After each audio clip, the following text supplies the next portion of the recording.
The story begins as the demon Lord Slime Romero is told that they are under attack. We see the Orc Guild as he gets attacked by an ogre named Hero. As Hero continues to attack, he seems to have a grudge against Guild because his village was destroyed by some Orcs Guild struggles to defend himself. And Hero attacks with his Ogre Flame Skill Guild, summons a shield, taking the attack head-on. Hero thinks he has won, but Guild emerges from the flames. However, he suddenly realizes Hero's identity. Hero enhances his body with his flames and charges at Guild, but Guild drops his weapons to accept his fate.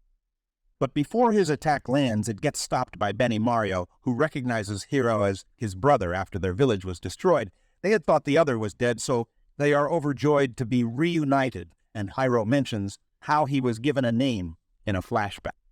We see him being hunted down for being a deserter, although he fights valiantly. He is ultimately stabbed and defeated, being left for dead, however.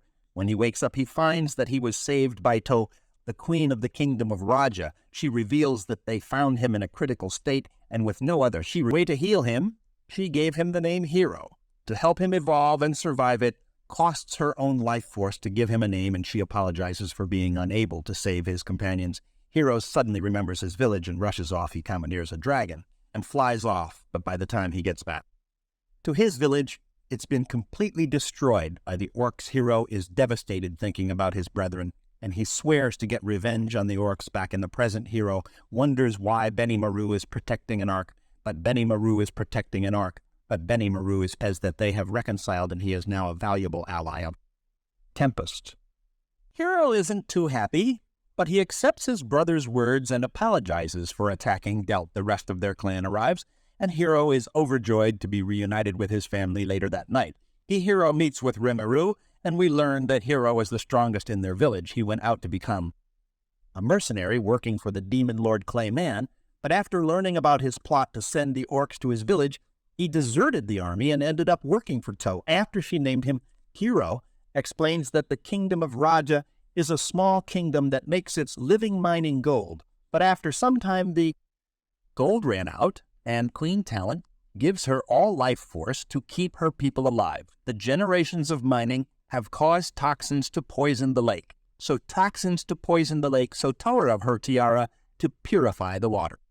But she uses too much power and passes out. We learn from the doctor that she is suffering from a curse. Her tiara gives her great power, but the more she uses it, the more she will be consumed by its curse. The doctor suggests if Tola didn't use her life force to name Hero, she wouldn't be so weak. The elders think about what they should do because their kingdom is struggling to make money and import food for their people. Hero suggests they could cultivate and farm in the forest of Jura, but the elders warned him that it's off limits because it's guarded by the storm dragon Veldora, and they don't want to risk angering him, but Hero insists on trying because it's their only option. After Hero explains his situation, Rimuru introduces Veldora to him, who is in his human form. Rimuru asks him why the forest is considered forbidden, but he has no idea and gives his permission to them to cultivate the forest. The next day, their group heads off to pay a visit to the kingdom of Raja. As they fly, there is an accident with one of the dragons, causing it to fall, but Rimuru manages to wake it back up.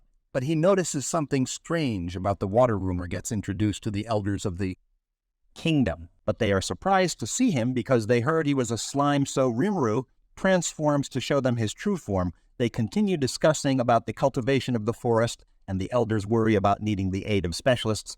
But at that moment, the Dryad training suddenly appear here, offering to help them with the project, and the elders are reassured with that sorted. Rimmer meets with Tulla.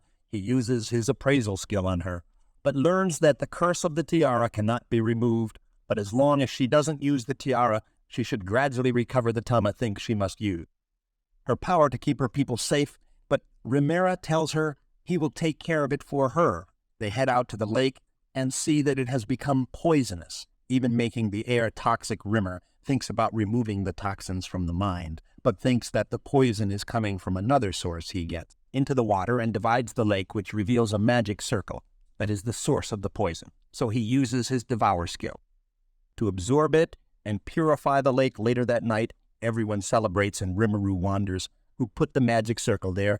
He could tell that it was old, so he thinks it could be the same person who cursed Tila's tiara. The cultivation of the forest begins. and we meet a man named Laqua who is shocked. See that the lake has been purified and that the queen has recovered. We learned that he was the one behind everything, and he curses Rimro for interfering with his plans in his rage.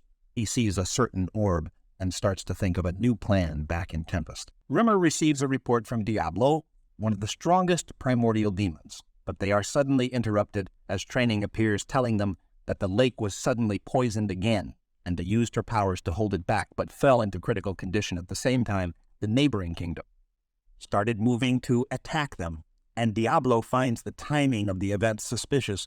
He believes he might know the person who placed a curse on Tulla's tiara, so he leaves to look into it. We see Hero watching over Tull, and we learn from the doctor her condition is deteriorating at night. Hero wonders what he can do to save her, but he runs into Laqua, who says he has a way of saving the queen. He tells him that he knows a secret technique that will allow the transfer of a person's soul, which means they could switch bodies. Since Hero was named by two, he has a connection to her and would be suitable for the technique. Hearing this, Hero instantly agrees, wanting to repay the queen for saving his life.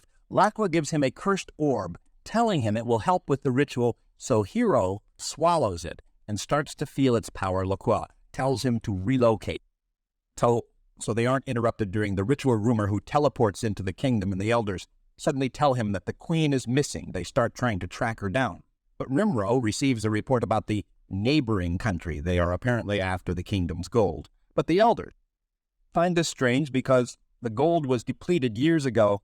As Hero prepares for the ritual, to wakes up and learns that Hero is trying to give her his body. She refuses to let him do it, but he insists, telling Laqua to start the ritual, but Loki will ask as he reveals there is no ritual to transfer souls. Instead, he is planning a trial that will force Tolle to use her tiara and give up her life. Hero charges at him, but Laqua activates the orb in his body, causing him to transform. Lockyer reminds him of how he felt seeing his village destroyed, and Hero begins to run wild. Just as Ta is about to use her power on him, the floor collapses, but Rimro catches her. Binimaru fights with Hero, and Rimmery chases after Laqua. Lochua fires at him with his energy, but Rimmerer dodges and continues to chase. Meanwhile, we see Diablo as he meets his fellow primordial demon Vilas. She calls him Noir, but he reveals he received the name Diablo, and she appears to be jealous. He asks her about the cursed tiara, and she reveals the decades ago Tolla's ancestor prayed to help her people. Violet was bored, so she offered her the tiara, saying it would curse her descendants if she used it, but the queen gladly accepts it so she can save her people. Violet tells her that if she uses it too much, she will be eventually sustained by the color of her magic, and she will take over her body and be manifested into the world. So this has been her entertainment over the last few generations. Diablo points out that it seems like she is getting Armenians to cause trouble, to force Tulla to use the tiara so she can be manifested into the world center. Violet is insulted by the accusation, transporting them to another space. The two start to fight, and Violet launches a barrage of energy at Diablo.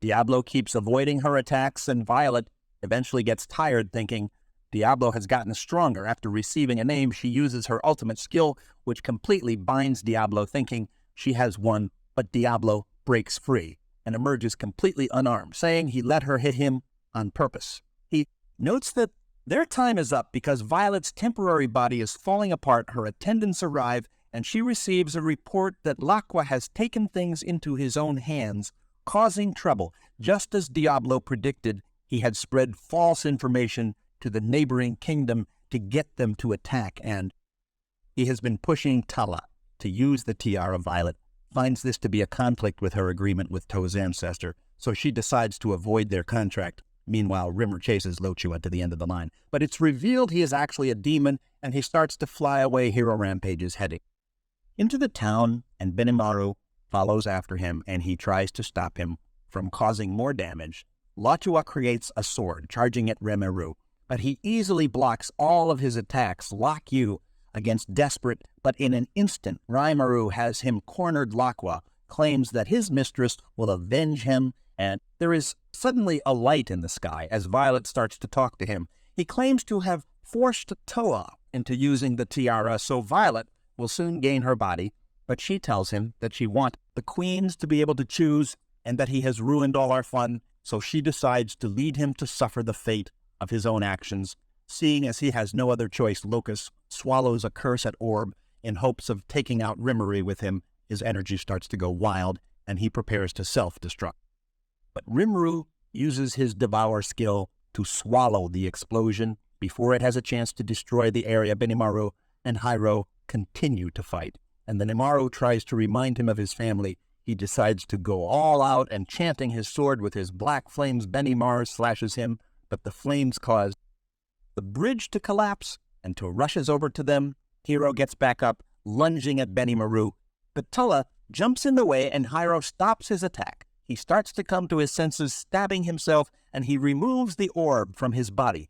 He reverts to his original form, and Benimaru rushes to him. His body starts to turn to ash. Rimuru arrives with a potion, but learns that it is the price for using the cursed orb, and it's impossible to heal Hiro. Thanks Tulla for being his master, and he completely dissolves, but Tulla refuses to let him go, using the power of her tiara, hoping for a miracle, and Hiro's body is reformed. The tiara shatters, and Tulla feels the backlash from the curse, and she shatters as well. There's nothing Rimuru can do, and Hiro thanks to her.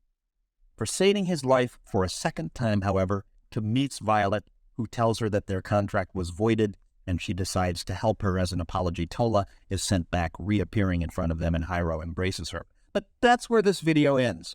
I hope you enjoyed the video. Remember to like and subscribe to the channel. Thanks for watching, and I'll see you next time.